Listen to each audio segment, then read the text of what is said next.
We're going to be chopping up these almonds after they just got toasted in the oven. We put them in a pan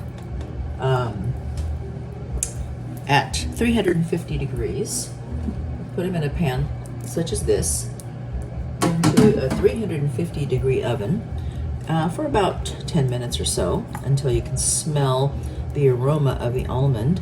And so now it's been toasted. It smelled really nice. And we're going to chop them for a recipe that calls for chopped almonds. And all you do is put them on a cutting board, grab a knife about this size, and just chop away until you have all of them coarsely chopped.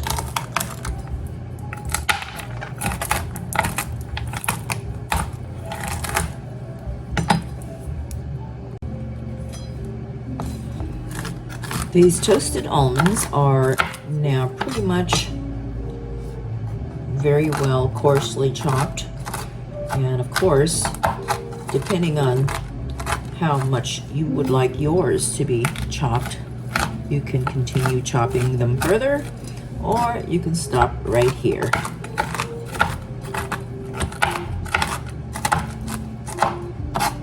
And there you are.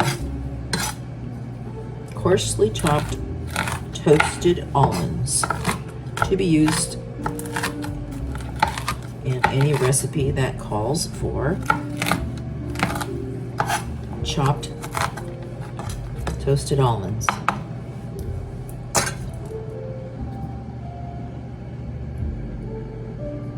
They smell lovely.